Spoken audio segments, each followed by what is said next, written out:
Everyone needs a break sometimes. Student, teacher, parent. We all deserve time off the load on our backs to have room to breathe, refocus, and regroup. Rest our tired eyes, aching backs, weary heart and soul.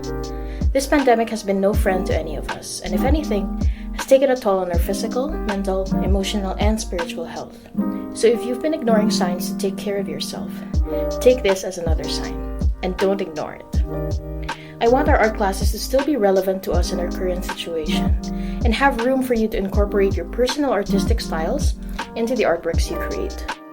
In one of our class discussions, we tackled how to discover your art style by observing the art styles of other artists, understanding the artworks that appeal to you visually and emotionally, what subjects you enjoy drawing or creating artworks about, and what materials or methods you like to use or see being done.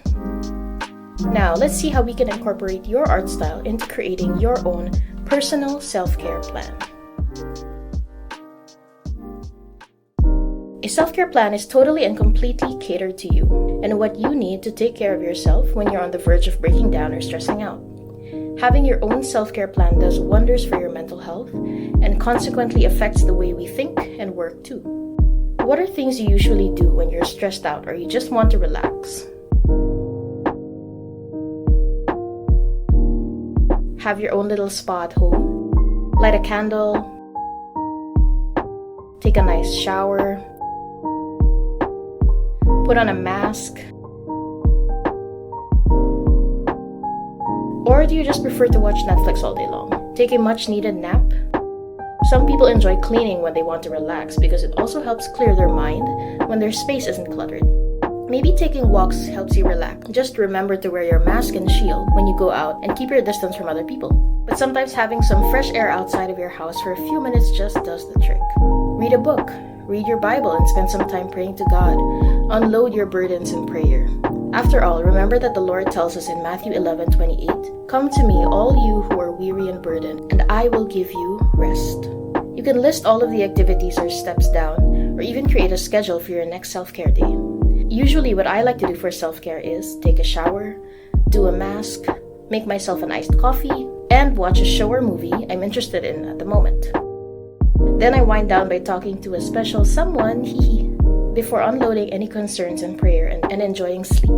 They're simple activities but will do just the trick to help me face the next day with a fresher outlook and mindset. This is where your artwork comes in. Once you've figured out what your personal self-care plan is, instead of keeping it at just a list, figure out how you can incorporate your art style into your self-care plan by creating an artwork. Here are some ways you can do that using different art styles or art forms. If this is my self-care plan, I can create an artwork by sketching the objects in my self-care plan as a flat lay artwork. Or I can create another unique composition for it like this, where each object represents a part of the self-care plan. I can also create a photography album by taking photos of the objects or myself doing the steps, and then editing or post-processing the photos in my style. Or you can create a comic strip, a doodle artwork perhaps.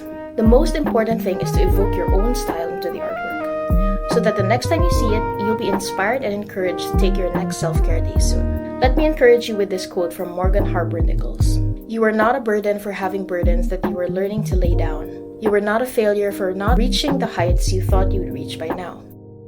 And this verse from Psalm 19:114. "You're my place of quiet retreat. I wait for your word to renew me." Happy self-care day!